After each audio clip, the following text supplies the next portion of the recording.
اعوذ باللہ السمیع العلیم من الشیطان اللعین الرجیم بسم اللہ الرحمن الرحیم الحمد للہ رب العالمین والصلاة والسلام علی سید الانبیاء والمرسلین سیدنا و نبینا ابی القاسم محمد ثم الصلاة والسلام علی آلہ الطیبین الطاہرین المعصومین المنتجبین المنتخبین المہدیین المظلومین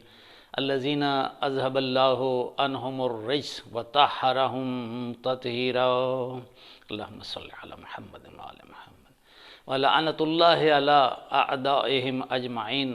من یومنا ھذا الی یوم الدین اما بعد فقد قال الحکیم فی القرآن المجید والفرقان الحمید وہو اصدق الصادقین وقولہ الحق بسم اللہ الرحمن الرحیم علم یجد کا یتیمم فآوا۔ مومنین گرامی قدر، روز اول سے ہی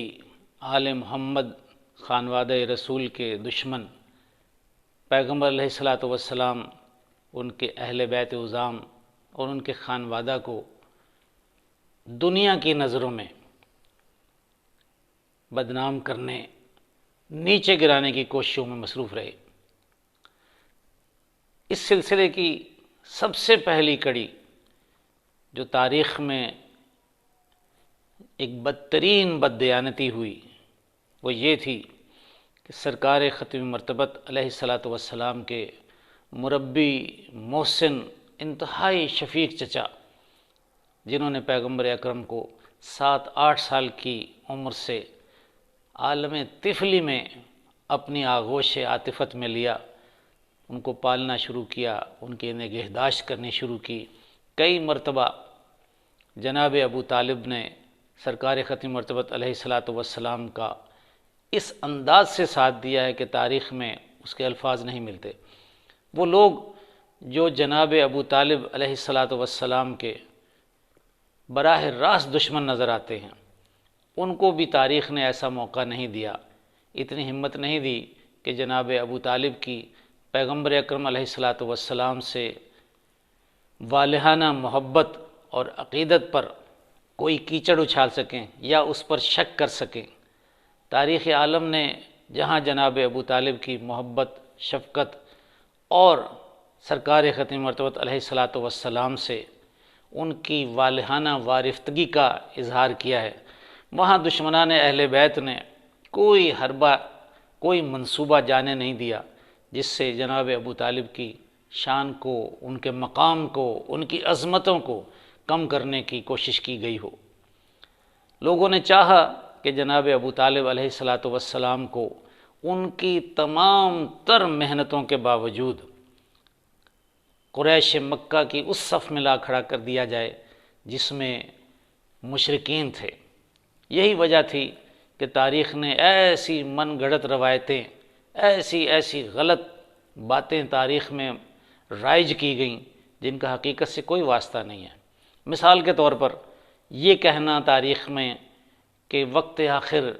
جناب ابو طالب کے پاس سرکار ختم مرتبت علیہ الصلاۃ والسلام تشریف لائے اور سرکار نے کہا کہ چچا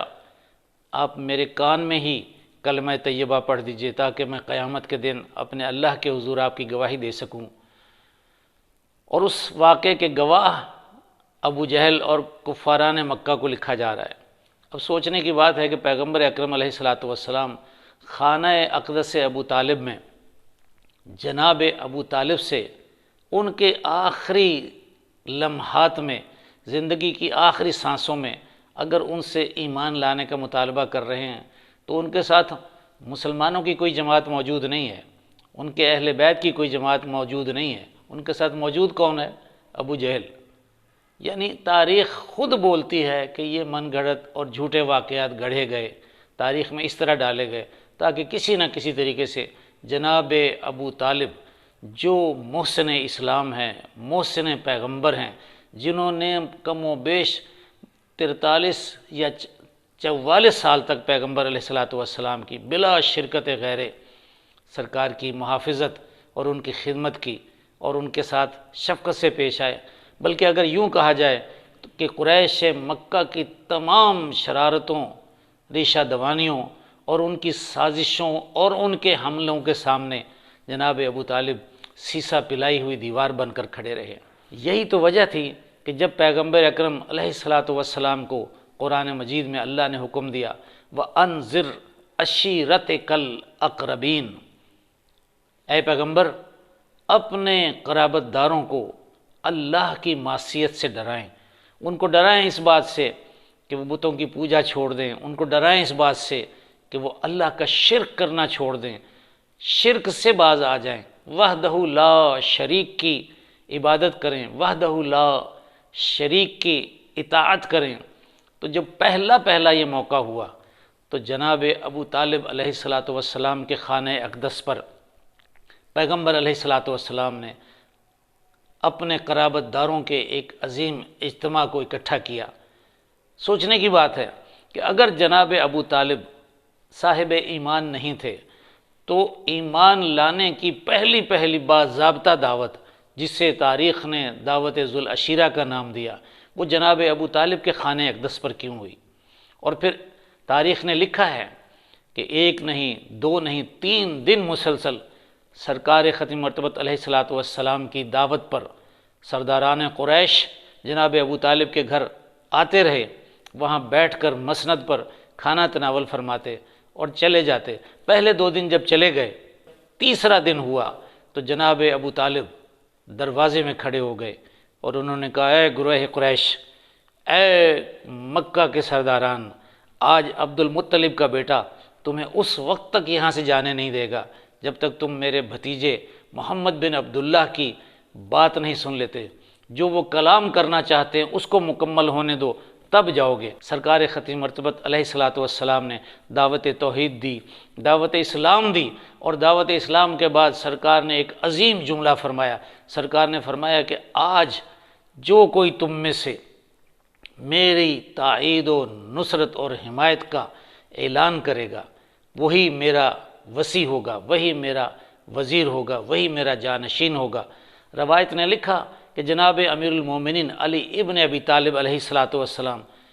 پہلی بار جب اٹھے پیغمبر نے کہا علی بیٹھ جاؤ، دوسری مرتبہ جب اٹھے پیغمبر نے کہا علی بیٹھ جاؤ، جب تیسری مرتبہ اٹھے اور پھر جناب علی علیہ السلام نے کہا یا رسول اللہ، جو آپ سے لڑے گا میں اس سے لڑوں گا، اس کے ہاتھ توڑ دوں گا۔ اے اللہ کے رسول، جو آپ کے خلاف جنگ کرے گا میں اس سے جنگ کروں گا، ان کے سر قلم کر دوں گا، ان کے پیٹ چاک کر دوں گا۔ تب پیغمبر نے فرمایا کہ ہاں علی، تم ہی میرے وزیر ہو، تم ہی میرے وصی ہو، تم ہی میرے بعد میرے جانشین ہو۔ پیغمبر نے ایک عظیم جملہ فرمایا۔ پیغمبر ارشاد فرماتے ہیں کہ آج کے بعد جو کوئی اللہ کے دین میں شامل ہو کر اللہ کے دین کا راستہ اختیار کر کے مجھ محمد پر ایمان لائے گا اور میری اطاعت کرنے کا فیصلہ کرے گا، اس پر لازم ہوگا کہ میرے بعد میرے بھائی علی ابن ابی طالب کی اتباع کرے۔ یہی تو وجہ ہے کہ جب جاتے ہوئے ابو لہب نے پلٹ کر جناب ابو طالب سے کہا کہ ابو طالب، تم اپنے بھتیجے کی اطاعت کرنے پر تو راضی تھے ہی، اب اس کے فیصلے کے مطابق اپنے بیٹے کی بھی اتباع کرنا۔ عزیزان گرامی قدر، کتنا واضح ہے کہ اس دور کا ایک مشرک سردار، رسول کا ایک جانی دشمن یہ تسلیم کر رہا ہے کہ ابو طالب، تم بھتیجے کی اطاعت تو کرتے ہی ہو، اب اپنے بیٹے کی بھی اتباع کرنا۔ ابو لہب کو تو علم تھا کہ ابو طالب کیسا ایمان رکھتے ہیں، کیا ان کا عقیدہ ہے، کیا ان کا طریقہ کار ہے، لیکن آج تک کے مورخ کو جن کے دلوں میں بغض ہے، جنہیں آل محمد سے دشمنی ہے، وہ یہی کہتے چلے آ رہے ہیں کہ اگرچہ جناب ابو طالب نے پیغمبر اکرم علیہ الصلاۃ والسلام کی ہر جگہ پر، ہر موڑ پر، ہر مشکل پر ان کی تائید و نصرت کی، لیکن انہوں نے اعلان اسلام نہیں کیا۔ سرکار صادق علیہ محمد امام جعفر صادق علیہ الصلاۃ والسلام فرماتے ہیں کہ اللہ کی نظر میں جناب ابو طالب علیہ الصلاۃ والسلام کا ایمان ایسا ہی تھا جیسے اصحاب کہف کا، یعنی اللہ کی مشیت ہے، یہ اللہ کا اپنا ارادہ ہے کہ کن ہستیوں سے کون سے کام لے لے اور ان کے ایمان کو ظاہر کرے یا ان کے ایمان کو مخفی رکھے۔ تاریخ میں جتنی باتیں بھی لکھ گئے لیکن کہیں پر نہیں لکھا، کوئی ایک سند نہیں ملتی کہ جناب ابو طالب دیگر مشرکین کی طرح شرک کرتے رہے ہوں یا کبھی بتوں کے سامنے جھکتے رہے ہوں، یا ان کے گھر میں سے، ان کے خانہ اقدس میں کبھی بتوں کی پوجا کی گئی ہو، جیسے لوگوں کے گھروں میں ہوتے تھے، لوگوں کی آستینوں میں ہوتے تھے، آج تک کی تاریخ میں کسی کو یہ جرت نہیں ہوئی کہ جناب ابو طالب پر ایسا لکھ سکے۔ وہ ابو طالب جس نے سرکار ختم مرتبت کو اس طرح پالا کہ جب دسترخوان پر بٹھاتے تو اپنے بچوں کو بٹھانے کے بعد سب کو روک دیتے کہ خبردار ابھی رک جاؤ، جب تک میرا شہزادہ، میرا سید و سردار، میرا محمد نہ آ جائے، جب تک وہ کھانا تناول نہ فرما لے، تم میں سے کوئی کھانا نہیں کھا سکتا۔ اور پھر تاریخ نے لکھا کہ جناب سرکار ختم مرتبت تشریف لاتے، کئی روایات میں موجود ہے کہ جناب ابو طالب علیہ السلام اپنے دست مبارک سے سرکار ختم مرتبت کو ایک ایک نوالا کر کے بھی کھلاتے، اور پھر جو آپ کے دسترخوان پر بچ رہتا اپنے بچوں کو اور دیگر اہل خانہ کو، اپنے دیگر عیال کو فرماتے کہ اس میں سے تناول فرماؤ۔ حیران کن بات ہے، ساری دنیا سمجھتی ہے کہ جناب ام حبیبہ جو پیغمبر کی زوجہ تھیں، ایک مرتبہ ان کے والد ابو سفیان جو ابھی مسلمان نہیں ہوئے تھے، جنہوں نے ابھی کلمہ نہیں پڑھا تھا، کسی طریقے سے پیغمبر اکرم کے خانہ اقدس میں داخل ہوئے اور حالت شرک میں جناب ام حبیبہ کے سامنے ان کے کمرے میں پہنچے، اور جب ان کے کمرے میں پہنچے تو چاہتے تھے کہ بستر پر بیٹھ جائیں، فوراً جناب ام حبیبہ ام المومنین نے اس بستر کو کھینچ لیا۔ حیران ہو کر کہتے ہیں کہ بیٹی، کیا تجھے محمد کے دین نے یہی سکھایا ہے؟ ہمارے ہاں تو بیٹیاں باپ کے لیے بستر بچھایا کرتی ہیں، باپ کے لیے اہتمام کرتی ہیں، تو نے میرے بیٹھنے سے پہلے بستر کھینچ لیا۔ جناب ام المومنین ام حبیبہ فرماتی ہیں، بابا یہ بستر ہے میرے پاک رسول کا، اور میرے پاک رسول کی پاک کتاب اللہ پاک کا ارشاد فرماتی ہے کہ انما المشرکون نجس، بابا تو ہے مشرک، تو مشرک ہوتے ہوئے نجس ہے، تو میرے پاک رسول کے بستر پر نہیں بیٹھ سکتا۔ اب غور فرمائیے کہ جناب ام حبیبہ مدینے میں رہتے ہوئے یہ جانتی ہیں کہ قرآن کی تعلیمات کے مطابق مشرک نجس ہے، وہ رسول کے بستر پر بیٹھ نہیں سکتا، تو اگر جناب ابو طالب توبہ نعوذ باللہ من ذالک، العیاذ باللہ، اگر جناب ابو طالب اس وقت تک ایمان نہیں لائے تھے تو پیغمبر اکرم جو خود نبی ہیں وہ کس طرح جناب ابو طالب کے کبھی ایک بستر پر کبھی دوسرے بستر پر، روایت میں موجود ہے کہ جناب ابو طالب راتوں کو اٹھ کر اپنے بچوں سے پیغمبر کے بستر بدل دیا کرتے تھے، صرف اس لیے، صرف اس سوچ سے کہ میرے محمد پر اگر رات کی تاریکی میں سوتے ہوئے شب خوابی کے دوران کوئی قاتلانہ حملہ کرے تو میرا بیٹا مارا جائے لیکن محمد بچ جائے۔ عزیزان گرامی قدر، جس ابو طالب علیہ السلام نے پیغمبر اکرم کی اس حد تک حمایت، حفاظت اور نصرت کی ہے جس کی کوئی مثال نہیں ملتی، اسی کے بارے میں تاریخ کے گماشتے بار بار اصرار کر رہے ہیں، بار بار سنا رہے ہیں، جھوٹی تعویلیں کر کے، جھوٹی روایتیں گڑھ کے۔ تاریخ کم از کم یہ تو بتائے کہ جناب ابو طالب کے خانہ اقدس میں رہتے ہوئے